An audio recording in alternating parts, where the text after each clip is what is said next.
आदाब नाजरीन, सियासत टीवी के खुसूसी प्रोग्राम हैदराबादी सितारे में मैं आपका मेज़बान KB जानी इस्तकबाल करता हूँ। दोस्तों, आवाज़ ऐसी जो हर एक को अपना शैदाई बनाए और इस पर रफ़ी साहब की गुलकारी का अनोखा अंदाज, न जाने कितने नगमात को अपनी सुरीली आवाज़ के जेवर से सजाने के बाद एक गुलकार अपनी गायकी के सफ़र की राह को नया मोड़ देता है। न जाने कितने नगमे गीत तड़प रहे थे कि निज़ाम अली ख़ान साहब को अपनी आवाज़ के जादू से सजाएं, लेकिन कुदरत को कुछ और ही मंजूर था। निज़ाम साहब ने अपना मन बनाया और अपनी आवाज़ के जादू में मुख्तलिफ गज़लों को पिरोना शुरू किया और देखते ही देखते गज़ल गायकी की दुनिया में अपनी अलग शिनाख्त कायम कर ली। नाजरीन, आप समझ गए होंगे मेरा इशारा किस अजीम गुलकार की तरफ है। जी हाँ, मैं बात कर रहा हूँ गज़ल गायकी की दुनिया का दरख्शां सितारा मोहतरम निज़ाम अली ख़ान। सभी लोग निज़ाम अली ख़ान साहब से बखूबी वाकिफ़ हैं कि इन्होंने अपनी आवाज़ से न जाने कितने गीतों और गज़लों को सजाकर शायकीन मौसीक़ी को अपना शैदाई बनाया है। सुहानी रात ढल चुके, ना जाने तुम कब आओगे। निज़ाम अली ख़ान साहब कई ममालिक जैसे कनाडा, अमेरिका, यूरोप और गल्फ़ वगैरह में मुख्तलिफ़ कंसर्ट में अपनी आवाज़ का जादू जगा चुके हैं। वो जब भी गाते हैं तो सुनने वाले मदहोश हो जाते हैं और इनको दादो तहसीन से नवाजते हैं। नाजरीन, प्रोग्राम हैदराबादी सितारे में हमारे आज के मेहमान हैं गज़ल गुलकार निज़ाम अली ख़ान। निज़ाम अली ख़ान साहब, आपका बहुत बहुत इस्तकबाल किया था हमारे इस प्रोग्राम में। बहुत बहुत शुक्रिया। मैं नाजरीन को आदाब अर्ज़ करता हूँ निज़ाम अली ख़ान की तरफ से। सबसे पहले तो जिस तरह आपका नाम है निज़ाम अली ख़ान, तो आपकी फैमिली के बैकग्राउंड किस तरह है वो हमारे नाजरीन को बताइए। साहब, ये निज़ाम अली ख़ान जो नाम है मेरा, अल्लाह करम से हम लोग निज़ाम फैमिली से ताल्लुक़ रखते हैं। माशाअल्लाह। यहाँ के जो निज़ाम थे, यहाँ के जो नवाब मीर निज़ाम अली ख़ान जो गुज़रे हैं उनके जो है दूसरे जो निज़ाम थे उनका भी नाम निज़ाम अली ख़ान ही था। तो उनकी औलाद में से हम लोग हैं। अच्छा। जिसकी वजह से जो है मेरा नाम निज़ाम अली ख़ान रखा गया है। अरे माशाअल्लाह। तो निज़ाम अली ख़ान फैमिली से आप बिलोंग करते हैं, लेकिन गीत संगीत से आप किस तरह जुड़े वो हमारे नाजरीन को बताइए। बिल्कुल सही है जानी साहब, हमारे ख़ानदान में ना कोई गुलकार है, ना गुलकारों की कोई आमद है हमारे घर में। जी जी जी। बस ये अल्लाह का करम है कि अल्लाह की देन आवाज़ है। बेशक। बचपन से मेरी आवाज़ अच्छी थी। हाँ। और बचपन में लोग मुझे कहीं पर भी पकड़ लेते थे कि भाई अब एक गाना सुनाओ। अच्छा। आप एक गाना सुनाओ। अच्छा। तो 7-8 साल की कोई उम्र थी मेरी। एक दिन मैं अपनी धुन में गुनगुना रहा था रफ़ी साहब का एक गाना। बचपन से रफ़ी साहब का आशिक़ हूँ। अच्छा। तो वालदा हमारे हाथ पकड़ के वाली साहब के पास ले गए कि आप देखिए इन्हें अच्छा गा रहा है बच्चा ये, बोल के। तो वाली साहब के सामने डरते थे हम बड़ा। अच्छा। तो नहीं सुनाओ बोल के वाली साहब जो है बोले कि सुनाओ, क्या गा रहे थे तुम? तो रफ़ी साहब का एक गाना सुबह ना आई शाम ना आई, मैं अपनी फीमेल वॉइस थी मेरी जब, उसमें गुनगुनाया। अच्छा। गुनगुनाते ही वाली साहब को बड़ा पसंद आया और उन दिनों मुझे उन्होंने अपनी जेब से चवन्नी निकाल के मुझे मेरे हाथ में दिए कि तुम अच्छा गाए। और जब से फिर सिलसिला चल पड़ा कि भाई ये बच्चा अच्छा गा रहा है गाने। फिर कहीं पर भी जाते थे तो लोग पकड़ लेते थे कि एक गाना सुनाइए। अच्छा। एक गाना सुनाइए। तो वहीं से फिर 10 साल की उम्र में लोग मुझे प्रोग्रामों में ले जाना शुरू कर दिए। अच्छा। और स्टेज पर ले आके गवाना शुरू कर दिए। अरे क्या बात जी। तो मैं चाहता हूँ कि बचपन की उन यादों को आप ज़रूर ताज़ा करें। वही गीत गुनगुनाए हमारे ऑडियंस के सामने, सुबह ना आई शाम ना आई। जी ज़रूर मैं कोशिश करता हूँ। जी। ये गाने से बड़ी यादें मेरी जुड़ी हुई हैं। बेशक। क्योंकि मैं अपने वालिद साहब के सामने पहले ये गाना गुनगुनाया था। अच्छा। जिसकी वजह से मुझे लोग यानी सिंगिंग की तरफ मोड़े कि इसकी आवाज़ अच्छी है। हाँ। तो आपके सामने पेश कर रहा हूँ। ज़रूर। सुबह ना आई शाम ना आई, सुबह ना आई शाम ना आई, जिस दिन तेरी याद ना आई, याद ना आई, सुबह ना श्याम नाई। क्या बात है, वाह, बहुत ज़बरदस्त। बचपन में आपने क्या सोचा था कि क्या बनना है मुझे, लेकिन रफ़ी साहब के गीतों से आप बहुत ज़्यादा मुतासिर हुए जी। वो थोड़ी सी हमें दास्तान ज़रूर सुनाइए। हर माँ बाप का ये ख्वाब होता है कि मेरा बच्चा डॉक्टर बने और इंजीनियर बने। हाँ हाँ, बेशक। तो मेरे बारे में भी यही था कि भाई इन्हों पढ़ लिख के जो है बहुत बड़े आदमी बनेंगे। अच्छा। तो माँ बाप का ख्वाब वो तो पूरा नहीं कर सका मैं।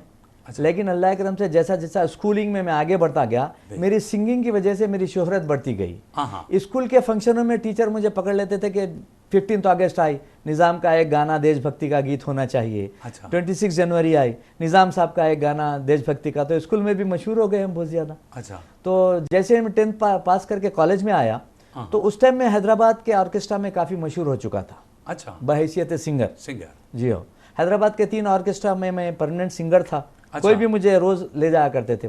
अच्छा। हाँ, तो उस असना में मेरे एक दोस्त थे। हाँ। उन्होंने ये सोचा कि भाई आपकी एक नाइट की जाए।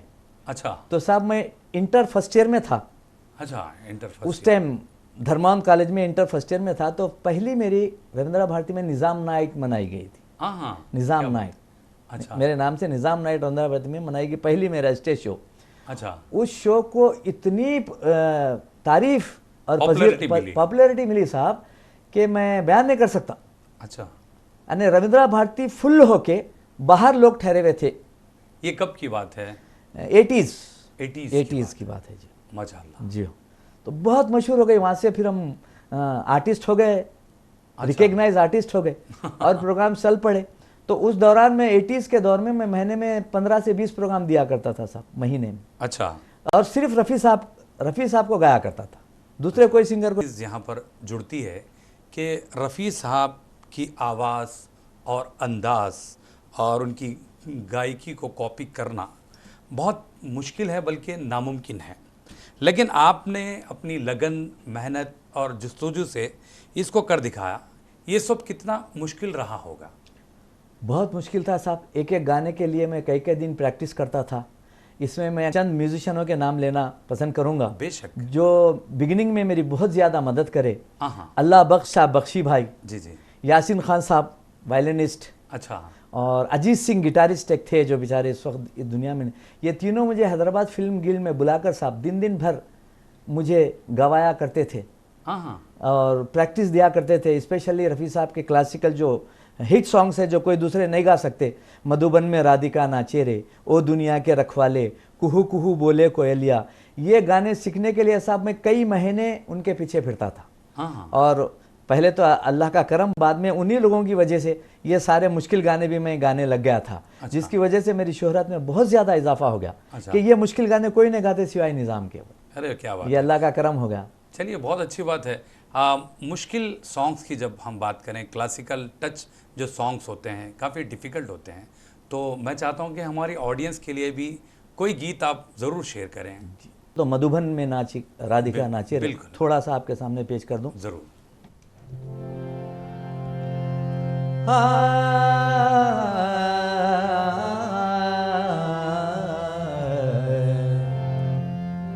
मधुबन में राधिका नाचे रे, मधुबन में राधिका नाचे रे, गिरधर की मुरलिया बाजे रे, मधुबन में राधिका नाचे रे,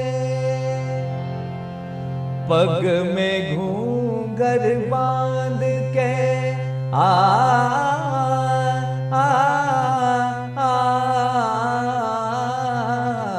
पग में घूंघर बांध के, घूंघटा मुख पर डाल के, नैनन में कजरा लगा के, मधुबन में राधिका नाचे रे, मधुबन में। थोड़ा सा उसका क्लासिकल पार्ट बिल्कुल जरूरी है वो। मृदंग बाजे तिरकिट दुम ताता, मृदंग बाजे तिरकिट दुम ताता, ताता दुम दुम ततई ततई ताता दुम दुम तननन दुम दुम तनन, कांता कांता कांधा ददा मधुबन में राधिका नाचे रे, मधुबन में राधिका नाचे रे। हाँ हाँ हाँ, क्या बात है। नि सा रे सा गा रे मा गा पा मा दा पा नि दा सा नि रे सा नि दा पा मा पा दा नि सा रे सा नि दा पा मा पा गा मा दा पा गा मा रे सा, मधुबन में राधिका नाचे रे, सा नि दा पा मा पा दा पा गा मा रे सा नि रे सा सा गा मा दा दा नि दा सा, मधुबन में राधिका नाचे रे, मधुबन में राधिका नाचे रे। गाने का आखिरी हिस्सा।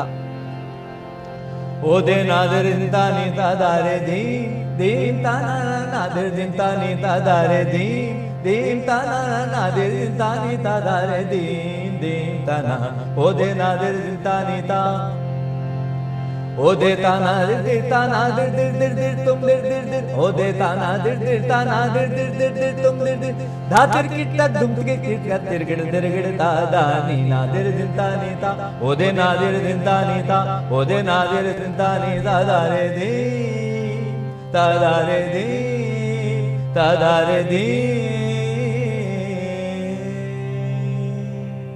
वाह वाह वाह, बहुत ही ज़बरदस्त, बहुत ही ज़बरदस्त। अच्छा निज़ाम भाई, जब हम बात करें रफ़ी साहब के गाए हुए नगमे, मैं समझता हूँ एक अंदाज़े के मुताबिक आपने कितने गीत गाए होंगे और लोगों ने कितना अप्रिशिएट किया होगा, क्योंकि रफ़ी साहब के हर रंग के गीत है, जिस तरह क्लासिकल है, कुछ सैड सॉन्ग्स भी हैं, कुछ रोमांटिक भी है, तो आपने हर तरह के हर रंग के गीत गाए हैं, तो लोगों ने कितना प्यार दिया उस बारे में बताइए। साहब, जितना भी मुझे शोहरत मिली गज़ल के साथ, रफ़ी साहब के गानों की वजह से मिली ज़्यादा शोहरत मुझे। हाँ, मैं गज़ल के भी प्रोग्राम करता हूँ तो बीच में मसाले के तौर पे मैं 4-5 रफ़ी साहब के गाने ज़रूर सुनाता हूँ। नहीं, गज़लों का जिक्र तो हम ज़रूर करेंगे प्रोग्राम के अगले हिस्से में। रफ़ी साहब के साथ इतने गाने मुझे याद हैं अल्लाह के करम से कि मैं 3 रात बैठकर बाई हार्ट रफ़ी साहब के गाने गा सकता हूँ, चाहे वो रोमांटिक गाने हो, चाहे फास्ट सॉन्ग्स हो, या क्लासिकल हो, या सैड सॉन्ग्स हो, मुझे बाई हार्ट याद है साहब अल्लाह के करम से। बहुत दीवानगी की हद तक मैं रफ़ी साहब को पसंद करता हूँ, चाहता हूँ अल्लाह उनकी खबर को नूर से भर दे। और मैं आज भी 3 रात बैठकर रफ़ी साहब के गाने में बाई हार्ट गा सकता हूँ साहब।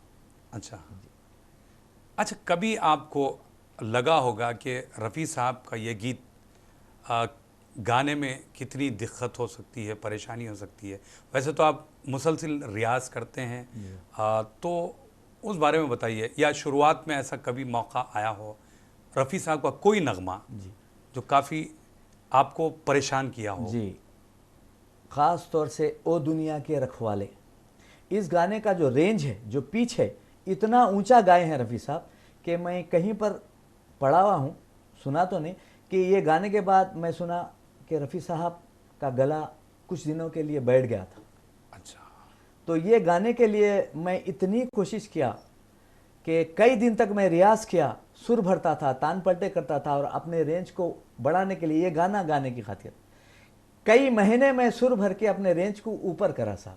तो मैं चाहता हूँ कि वो छोटी सी झलक जो रेंज वाली है बात ज़रूर ज़रूर। ओ दुनिया के रखवाले, सुन दर्द भरे मेरे नाले, सुन दर्द भरे मेरे नाले। गाने का आखिरी हिस्सा मैं आपके सामने पेश बिल्कुल।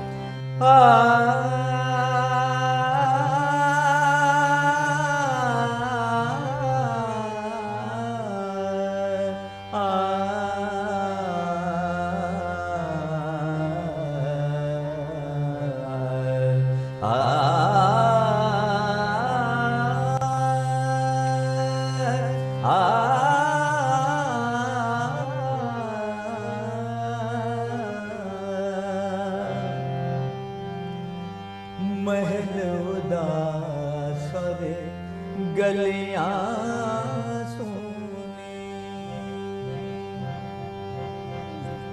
महल उदास और गलियां सुनी, महल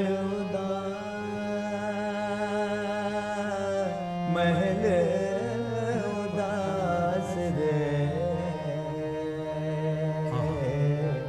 महल महल उदास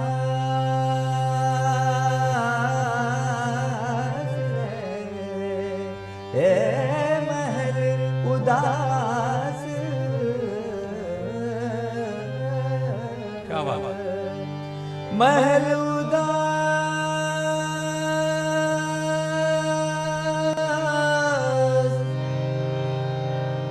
और गलियां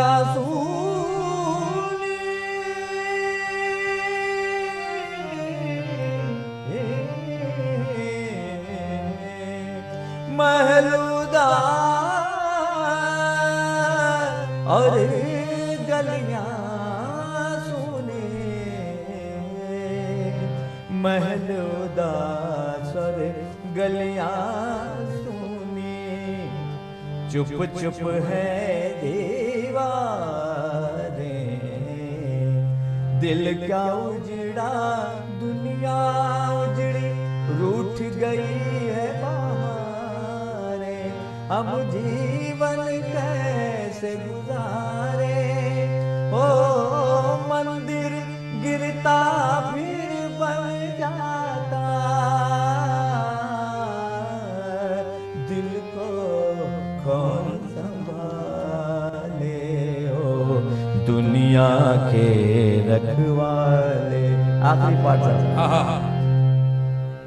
ओ दुनिया के रखवाले, सुन दर्द भरे मेरे नाले, सुन दर्द भरे मेरे नाले, ओ दुनिया के रखवाले, रखवाले, रखवाले, रखवाले। क्या बात है, वाह वाह, बहुत ज़बरदस्त, बहुत ज़बरदस्त। आज भी वही पिच, माशाल्लाह, आपका रेंज आज भी कायम है। ये आपका खुलूस और अल्लाह की मदद है कि बग़ैर प्रैक्टिस, बग़ैर ऑर्केस्ट्रा में सिर्फ हारमोनियम पे बैठ के वो रेंज पे जाके आया मैं। बेशक, तो ये अल्लाह का करम है। सही बात है। तो निज़ाम अली ख़ान साहब, अब हम बात करेंगे, हालिया दिनों आप जिद्दा से लौटे हैं, तो आप जिद्दा में एक स्कूल में फ़िज़िकल एजुकेशनल के इंस्ट्रक्टर या ट्रेनर रहे हैं, और दूसरी जानिब आपने अपने आप को एक गुलकार के तौर पर मनवाया। ये दोनों चीज़ें बिल्कुल अलग अलग है, तो इस बारे में आप क्या कहना चाहेंगे? जब मैं सऊदी अरब में पहली बार गया तो वहाँ पर मुझे जॉब की तलाश थी, मैं आज़ाद वीज़ा लेकर गया था। अच्छा। तो मैं रियाद पे उतरा था। रियाद के बाद जब मैं जद्दा पहुँचा तो जद्दा में 400 साला जश्न चल रहा था। अच्छा। 88-89 की बात है ये। अच्छा। हैदराबादी 400 साला जश्न, जिसमें हैदराबाद के सारे आर्टिस्ट आए हुए थे और बहुत शानदार प्रोग्राम वहाँ पर चल रहा था। तो जिसमें अल्लाह मग़फ़िरत फरमाए खान अत्तर साहब थे और कई कॉमेडियंस थे, अपने यहाँ के म्यूजिशियंस थे यहाँ पर। मुझसे मुलाकात हुई। अच्छा। तो वो लोग बोले कि भाई निज़ाम भी हैदराबाद के आर्टिस्ट है, तो 400 साला जश्न में इनको भी गवाना चाहिए। अच्छा जी हो। तो इस तरह से मुझे वहाँ पर गाने का मौका मिला। तो YS नदीम साहब कौंसल जनरल ऑफ इंडिया थे, तो एक गाने का मुझे मौका दिया गया था, मधुबन में राधिका नाचे रे। तो उस बड़े प्रोग्राम में मुझे एक गाने का मौका मिला। वो गाना उस कौंसल जनरल साहब को इतना पसंद आया मेरा कि उन्होंने अपने घर पर मेरा सोलो प्रोग्राम रखा दिया। अच्छा। जी हो। अच्छा। सोलो प्रोग्राम रखा है, बहुत महसूस हुए और बड़ी शफ़क़त से मुझे पूछे कि आप क्या करते हैं। तो मैं उनको बोला कि साहब मैं आया हुआ हूँ वीज़े पर और फ़िल वक्त मुझे जॉब नहीं है, उम्रा करने आया था जॉब की तरह। तो आप क्या है आपका प्रोफेशन? तो मैं बोला साहब कोई इंजीनियर डॉक्टर तो हूँ नहीं, मैं फ़िज़िकल एजुकेशन से मेरा वाबस्ता है। मैं 2 साल MCH में एज ए बॉक्सिंग कोच काम कर चुका हूँ, कबड्डी नेशनल प्लेयर हूँ। तो उन्होंने बोले बस बस आपकी तो नौकरी मिल गई। अच्छा, तो कैसा साहब? वो तो इंडियन एम्बेसी स्कूल जो है वो हमारा है, तो हम आपको उसमें as a primary PT teacher लगा देते हैं, फिजिकल एजुकेशन टीचर। अरे वाह। तो मैं बोला साहब मेरे कहने में कोई ट्रेन टीचर हूँ नहीं। निज़ाम साहब सीख जाएंगे, आप क्वालिफाइड आदमी हैं और आप जो है काम सीखने में कितनी देर लगेगी आपको। बस इस तरह से साहब मुझे स्कूल में एज ए टीचर ले लिया गया और ये कहकर लिया गया कि आप स्कूल में टीचर हैं और एम्बेसी के सारे एक्टिविटीज़ आप देखेंगे। अच्छा, किसी भी बड़े प्रोग्राम को आप देखेंगे और स्कूल में भी कल्चरल एक्टिविटीज़। इसी तरह से साहब हमारा जॉब चल पड़ा और मैं एक एम्बेसी, इंडियन एम्बेसी का रिकग्नाइज आर्टिस्ट हो गया मैं, कि कोई एम्बेसडर आता था तो मेरे प्रोग्राम से उसको रिसीव किया जाता था, वेलकम किया जाता था। कोई जा रहा है तो मेरे प्रोग्राम से उसको जो है सीआफ किया जाता था। फिर इसमें ही हमारी पजीराई बढ़ती गई और अल्लाह का करम होता रहा और हम गज़ल में हमारी पेश रफ्त होती रही। नहीं, लेकिन एक बात है, मैं जो आपसे सवाल किया वो जवाब मुकम्मल नहीं हुआ जी। देखिए, फिजिकल इंस्ट्रक्टर होना एक अलग बात है, एक सिंगर होना एक अलग बात है। ये दोनों चीज़ें को आप किस तरह? मुश्किल बात है साहब, लेकिन स्कूल में मेरी ड्यूटी 6 से 7 घंटे की ड्यूटी हुआ करती थी। अच्छा, मुझे सहूलत ये थी कि कुछ प्रोग्राम अगर मेरा है तो मुझे स्कूल से परमिशन दे दिया जाता था कि जाओ तुम प्रैक्टिस करो। अच्छा, और एम्बेसी का प्रोग्राम है तो उसके लिए, और 5 दिन का हफ्ता हुआ करता था वहाँ पर, तो 2 दिन मुझे छुट्टी मिलती थी हफ्ते में। अच्छा। तो उसमें मैं अपने घर पे रियाज करता था, प्रैक्टिस करता था, म्यूजिशियनों को पकड़ के लाके। बहुत मुश्किल ज़रूर थी साहब, लेकिन जहाँ पर करम की बात आ जाती है तो बस करम हो गया और हम दोनों फील्ड को लेकर चलते रहे 30 साल तक। क्या बात है। तो निज़ाम भाई, यहाँ पर हम थोड़ा सा गुफ्तगू के सिलसिले को रोकेंगे जी। तो नाजरीन आप कहीं जाइएगा नहीं, मिलते हैं एक मुख्तसर से वक्फे के बाद।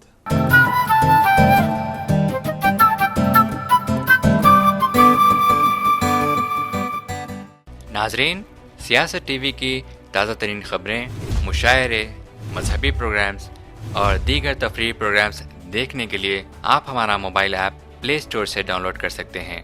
इसके अलावा YouTube और Facebook पर आप सियासत TV का राज टेलीकास्ट भी देख सकते हैं। YouTube पर सियासत TV सब्सक्राइब करें और बेल आइकॉन पर क्लिक करें ताकि नए वीडियोस आप तक फौरी तौर पर पहुंच सकें।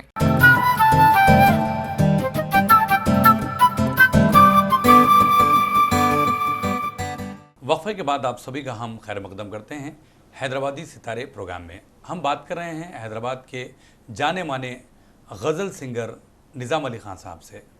ब्रेक से पहले हमने जाना आपकी गायकी के मुतालिक और आपने क्या क्या चीज़ें यहाँ पर छोड़ी और फिर जिद्दा चले गए। तो मेरा जो अगला सवाल ये है कि आपने ग्लोकारी छोड़कर गज़ल गायकी की दुनिया में अपने ख़दम जमाए, जो एक बहुत बड़ा चैलेंज है। ये ख्याल आपके दिल में किस तरह आया? जब हम यहाँ से सऊदी अरब चले गए तो ये समझे थे कि हमारा गाना ख़त्म हो जाएगा जी, क्योंकि सऊदी अरब ने तो ममनू है गाना बजाना जी। लेकिन इत्तेफाक ऐसा हुआ कि मैं जाके वहाँ पर अपने इंडियन एम्बेसी स्कूल में एज ए टीचर काम करने लगा, जहाँ पर हम गा भी सकते थे और बजा भी सकते थे।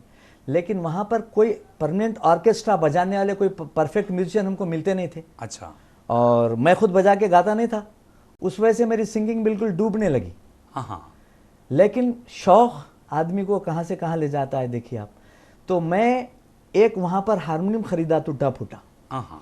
ख़रीद के बजाने की कोशिश शुरू करा मैं, और मुश्किल से 4-5 गज़ल में बजा के गाना शुरू कर दिया। जैसे मैं 4-5 गज़ल बजा के गाना शुरू करा, मेरे प्रोग्राम शुरू हो गए वहाँ पर। अरे वाह, क्या बात है। आज मैं 5 गज़ल सुनाया, बड़ी ज़बरदस्त पजीराई लोगों से मुझे मिली। हाँ हाँ। तो फिर नेक्स्ट वीकेंड तक मैं 5 को 10 गज़ल कर दिया। क्या बात है। तो इस तरह आपका इस तरह सिलसिला से चल पड़ा। लेकिन मैं किसी का शागिर्द नहीं था, मैं कहीं पर सीखा हुआ आदमी नहीं था। अच्छा लेकिन फिर भी मैं गज़ल सुन के गाना शुरू कर दिया। अच्छा। और उसके बाद साहब ये हुआ कि प्रोफेशनल लाइन में आना शुरू हो गए, अब हमारे कॉन्सर्ट्स की तरफ जाने लगे अब हम। तो फिर मैं वहाँ पर एक उस्ताद हामिद अली ख़ान, जो पाकिस्तान के ज़ुग़त तानसेन कहलाते हैं, हाँ हाँ। पटियाला घराना से उनका ताल्लुक़ है, उस्ताद अमानत अली ख़ान के भाई अच्छा। हामिद अली ख़ान, उनसे मैं फिर शागिर्दी उनकी में आया और क़रीब 5 साल में उनसे गज़ल और क्लासिकल की तालीम हासिल की साहब। हामिद अली खान साहब से। तो फिर अल्लाह का करम ऐसा हुआ कि हम परफेक्ट गज़लिस्ट हो गए और अपने कॉन्सर्ट्स शुरू हो गए और गाना शुरू कर दिया। तो उस दौरान में साहब जद्दा में एक इंडियन कम्युनिटी नहीं थी, वहाँ पर पाकिस्तानी, वहाँ पर बांग्लादेशी और वहाँ पर इंडियंस, इन लोगों से भरा हुआ था जद्दा, जिस मकाम पे मैं रहता था। तो होता यह था कि 3-3 महीने तक वीकेंड्स मेरे बिजी रहते थे साहब प्रोग्राम्स के लिए। क्या बात। तो मुझे इतनी मेहनत करनी पड़ती थी साहब कि मैं अपनी ड्यूटी से हटके रातों में उठ के रियाज़ करता था। मैं रातों में उठ के जो मेरे उस्ताद बताया करते थे उसका रियाज़ करता था, उस पर परफेक्शन लाता था, क्योंकि नेक्स्ट वीकेंड मुझे फिर नया प्रोग्राम देना है। और कोशिश ये करता था कि हर प्रोग्राम में मैं 4-5 नए गज़ल गाऊँ। चलिए, जब आपने गज़ल का सिलसिला शुरू किया है तो हमारी ऑडियंस के लिए पहला कलाम क्या सुनाएंगे आप? अब मैं जो गज़ल सुनाने जा रहा हूँ जी, गालिब साहब की मशहूर ज़माना गज़ल, आह को चाहिए एक उम्र असर होने तक, कौन जीता है तेरी जुल्फ के सर होने तक। आह को चाहिए एक उम्र असर होने तक, आह को चाहिए कौन जीता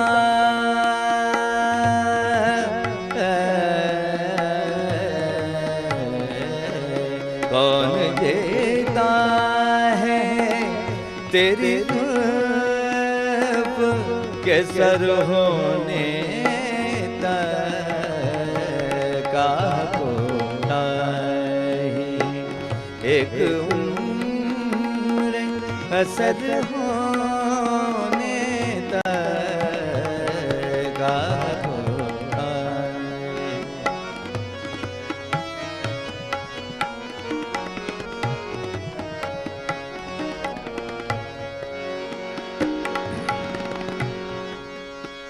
आशिकी सब्र तलब और तमन्ना बेताब, तमन्ना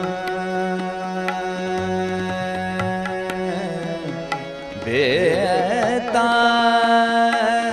तमन्ना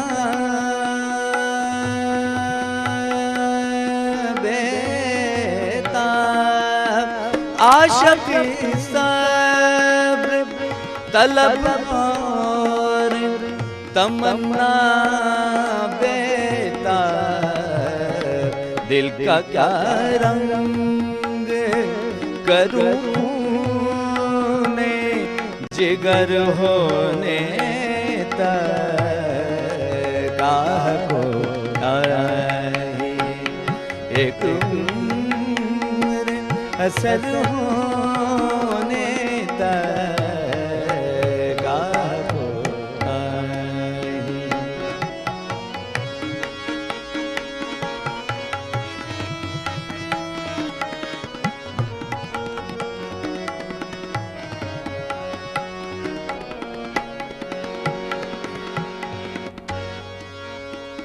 हमने माना के तग़ाफ़ुल ना करोगे, लेकिन तग़ाफ़ुल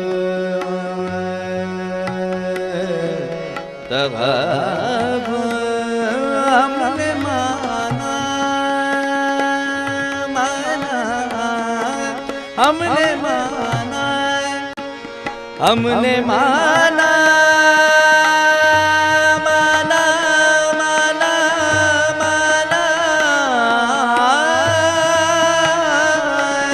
हमने माना कि तग़ाफ़ुल ना करोगे, लेकिन खाक हो जाएंगे हम तुमको खबर होने तक, खाक हो जाएंगे हम तुमको खबर होने तक, आह को चाहिए, आह को चाहिए।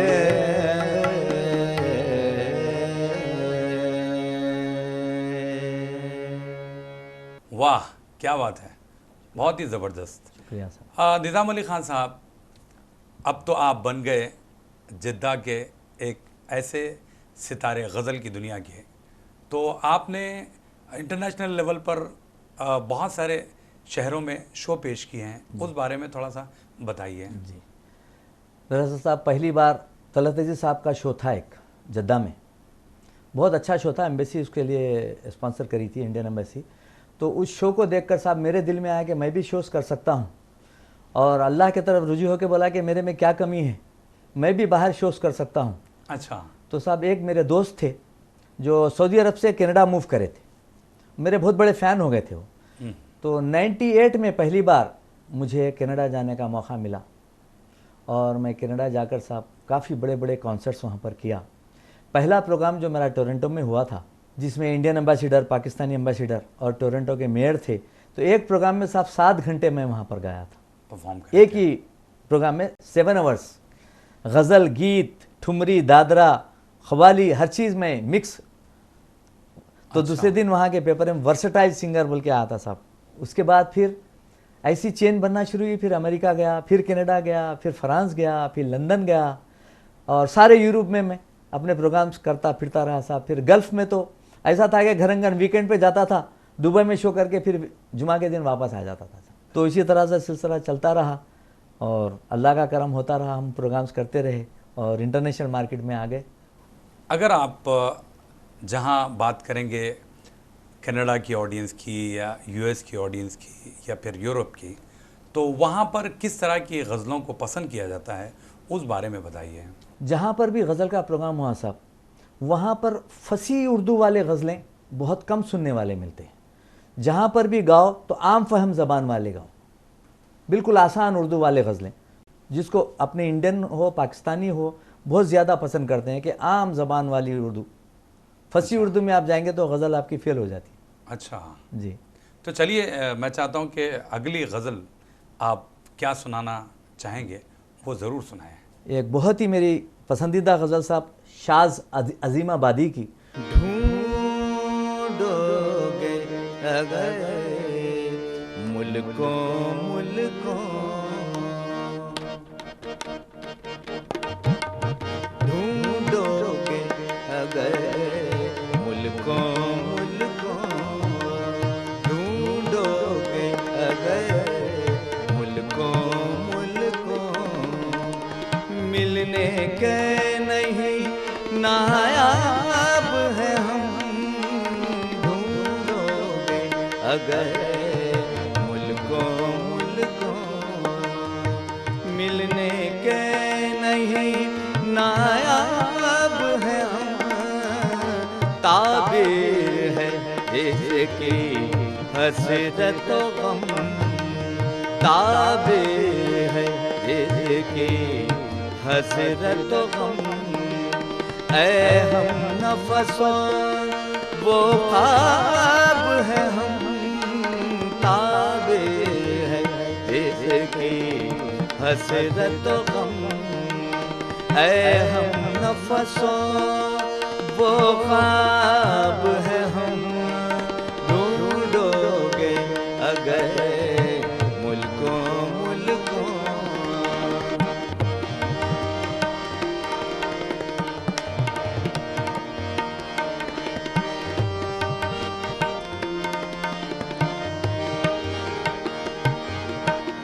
ऐ दर्द बता बस तू ही बता, अब तक ये महल न हुआ, ऐ दर्द बता बस तू ही बता, अब तक ये मुअम्मा हल न हुआ, ऐ दर्द बता बस तू ही बता, अब तक ये मुअम्मा न हुआ, हम में है दिले बेताब निहां, हम में है दिले बेताब निहां, या आप दिले बेताब है हम, दिले बेताब निहार, याब दिले बेताब है हम, ढूंढोगे अगर मुल्कों मुल्कों। लाखों ही मुसाफिर चलते हैं, मंजिल पे पहुंचते हैं दोए। लाखों ही मुसाफिर चलते हैं, मंजिल पे पहुंचते हैं दोए। लाखों ही मुसाफिर चलते हैं, मंजिल पे पहुंचते हैं दोए। ऐ अहले ज़माना कदर करो, ऐ अहले ज़माना कदर करो। नायाब न हो कामयाब है हम, ऐ अहले ज़माना कदर करो। नायाब न हो कामयाब है हम, ढूंढोगे अगर मुल्कों मुल्कों मुल्कों मुल्कों मुल्कों मुल्कों। वाह वाह वाह, बहुत ही खूबसूरत सा ये कलाम, शुक्रिया। और उस पर आपकी गायकी, सुभान अल्लाह। अच्छा निज़ाम अली ख़ान साहब, किन किन शोरा का कलाम आप गाते हैं या पेश करते हैं, और गज़ल गायकी के हिसाब से किस शायर के कलाम को लोग ज़्यादा पसंद करते हैं?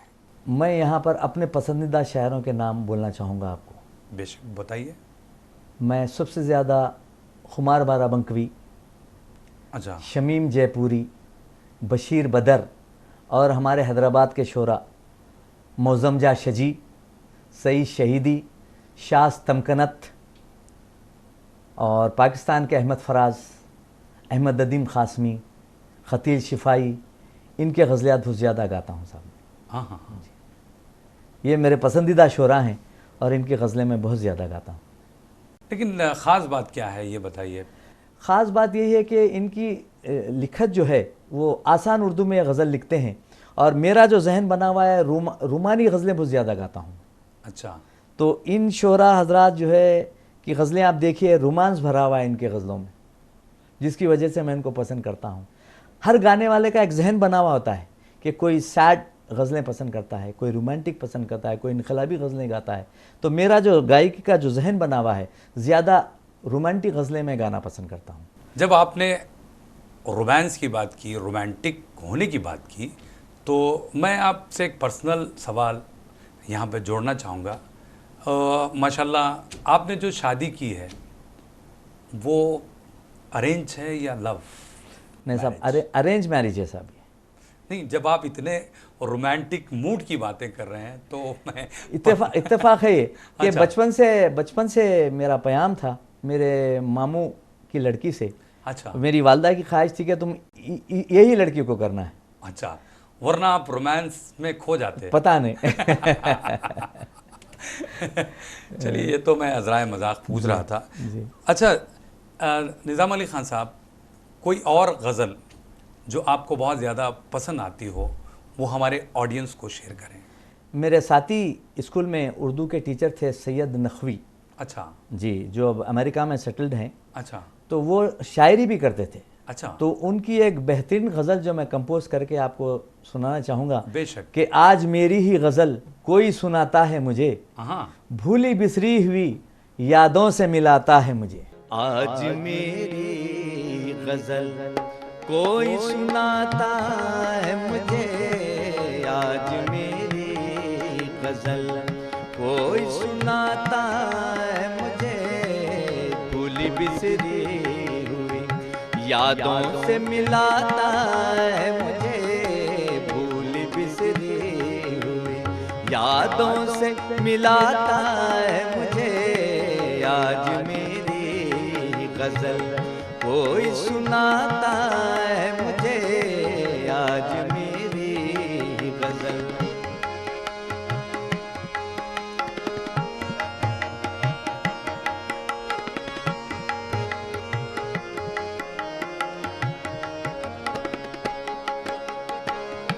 मैं बहुत खुश हूँ कि साकी मुझे देता है शराब। मैं बहुत खुश हूँ,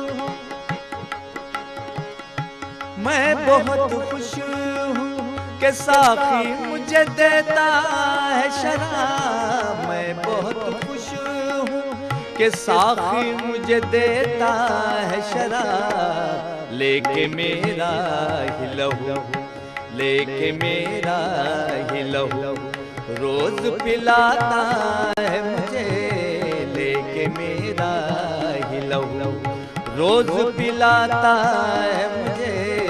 भूली बिसरी हुई यादों से मिलाता है मुझे। आज मेरी गजल कोई सुनाता है मुझे। आज मेरी गजल गर्क हो जाता हूँ गालिब की गजल में नकवी। गर्क हो जाता हूँ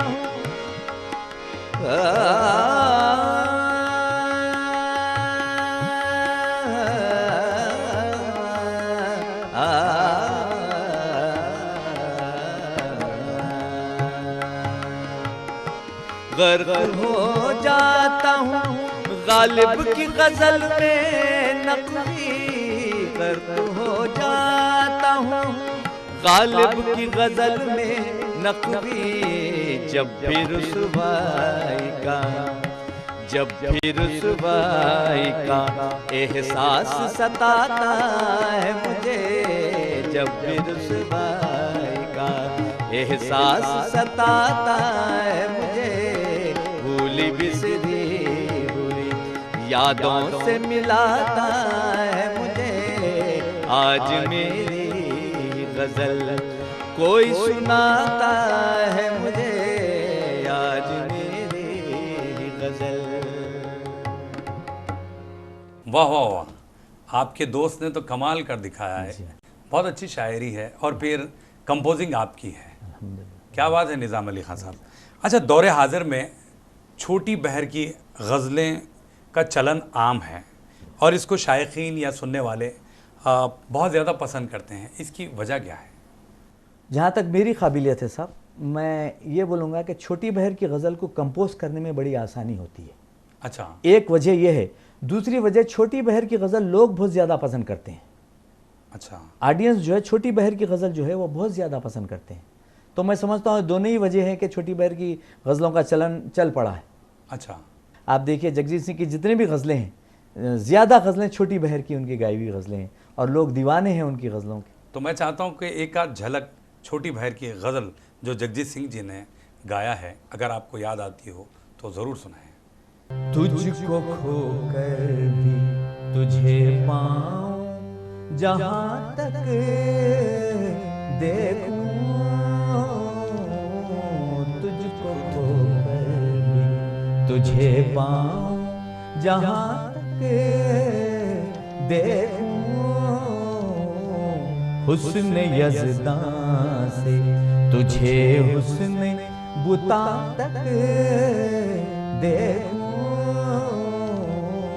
तुझको खोकर भी तुझे पाऊं, जहां तक देखूं। वाह, देखिए आप, एक इतनी छोटी बहर की गज़ल है बेशक, और इतनी खूबसूरत गाए हैं जगजीत सिंह साहब के, मैं खुद दीवाना हूँ उनकी इस गाय। क्या बात है निज़ाम अली खान साहब। हम जो देखते हैं कि आप जैसे ही हमने फरमाइश की आप फौरी रेडी हो गए। हम जो देखते हैं कि आप गज़ल गायकी के साथ साथ लिखना भी शुरू कर दिया है। तो आपका लिखा हुआ कोई कलाम हमारे नाज़रीन के लिए ज़रूर सुनाएं। जी अच्छा, जी अच्छा। मेरी एक गज़ल है। मौसम गुल में तेरा नाम लिया है मैंने, अब तो आजा कि तुझे याद किया है मैंने। क्या बात है, तो आपकी नज़र। मौसम गुल में तेरा नाम लिया है मैंने। मौसम गुल में, मौसम गुल में तेरा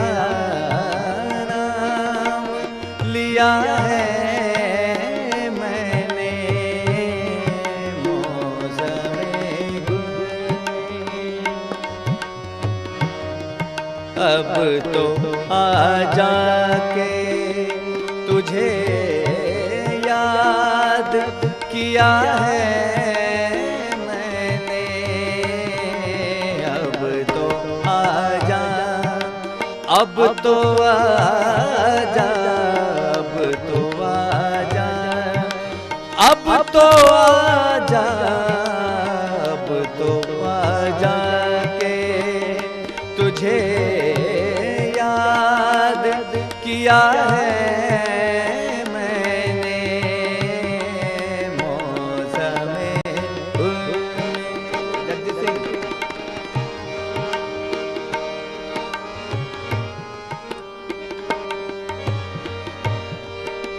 फिर तेरी याद सताती है मुझे शाम सहर। फिर तेरे याद, तेरे याद, तेरे याद, तेरे याद, फिर तेरी याद सताती है मुझे शाम सहर।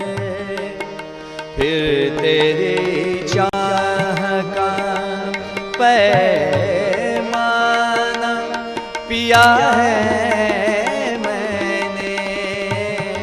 फिर तेरे चाह का पैमाना पिया है मैंने।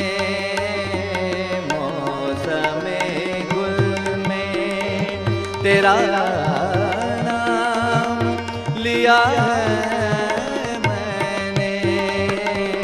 मौसमे गुल में।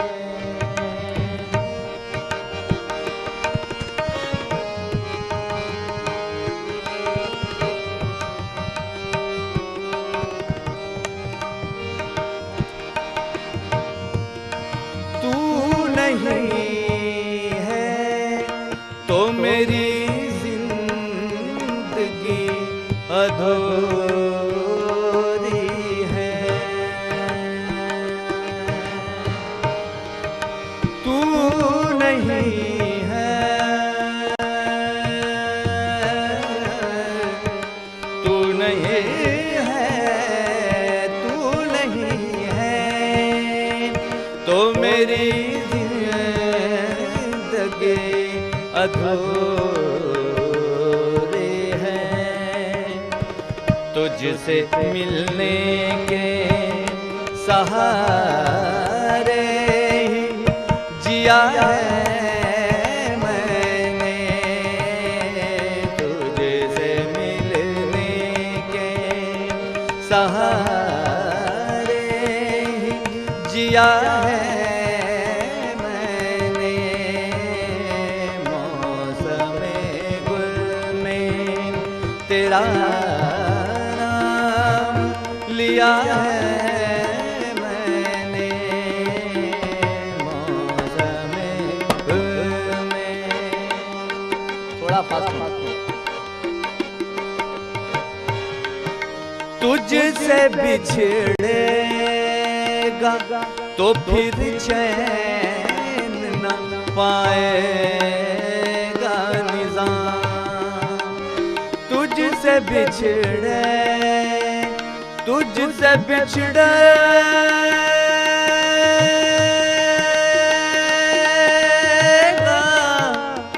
तुझसे बिछड़ेगा तो फिर चैन न पाएगा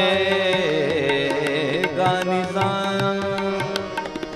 अब यही सोच के मर मर के जिया है मैंने। अब यही सोच के मर मर के जिया है मैंने।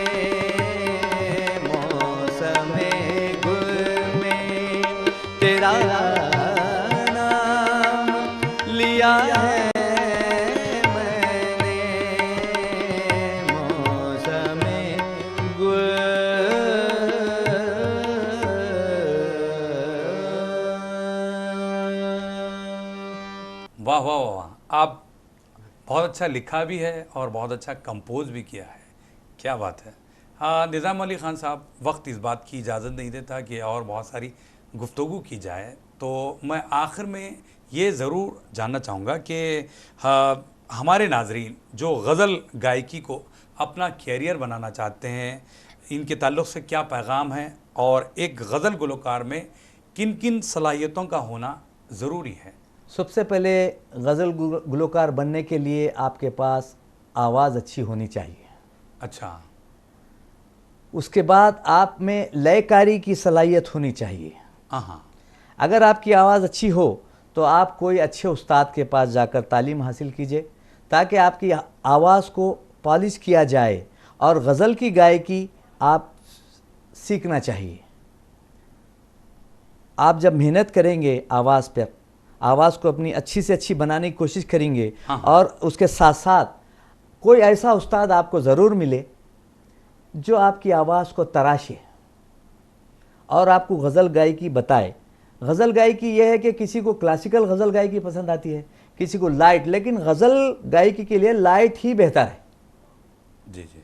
क्लासिकल गायकी के लिए बहुत सारी चीज़ें हैं, ठुमरी है, दादरा है, ख्याल है, उसमें गा रहे हैं लोग क्लासिकल। गज़ल गाने वाले को चाहिए कि वो लाइट में ही रहें, क्लासिकल में ना जाएं। जैसे आप ग़ुलाम अली साहब को सुनते हैं, मेहदी हसन साहब को सुनते हैं, ये लोग कभी क्लासिकल में नहीं गए, जबकि दुनिया के इतने बड़े लीजेंड्स थे मेहदी हसन साहब और ग़ुलाम अली साहब तो हैं। आप देख लीजिए, पंकज उदास है, अनूप जलोटा है, ये लोग कभी अपनी हारमोनियम खोल के क्लासिकल राग आलाप में नहीं बैठे कभी भी, वो लाइट गज़ल में रहे। तो गज़ल गाने वाले को चाहिए कि वो लाइट में ही रहें और अपनी आवाज़ को खूब से खूब तर बनाते जाएं और गज़ल गायकी पर मेहनत करेंगे। इसमें मेहनत की बहुत सख्त ज़रूरत है। जिस तरह से आप अपनी फ़िज़िकल फ़िटनेस के लिए जाकर जिम में एक्सरसाइज करते हैं, उसी तरह से आप सुबह उठकर अपनी आवाज़ के लिए सुर भरना पड़ता है, तान पलटे करना पड़ता है, कम से कम 1 से 1.5 घंटा, तब जाके आपकी आवाज़ का कंडीशन कायम होता है। और उसके बाद आप जिस तरह से चाहें अपनी आवाज़ को ढालिए गज़ल में, तो इंशाल्लाह आप गज़ल सिंगर बन जाएंगे। मैं जो कह रहा हूँ, अगर उस पर आप मेहनत करेंगे तो इंशाल्लाह ताला। आपका बहुत बहुत शुक्रिया, आप आए, इतना वक्त दिया, थैंक यू वेरी मच। तो नाजरीन, आज के लिए इतना ही। ऐसे ही ताबिंदा सितारों का सिलसिला जारी रहेगा। देखते रहिए हैदराबादी सितारे। आप अपने दोस्त और होस्ट KB जानी को इजाज़त दीजिए। अल्लाह हाफ़िज़।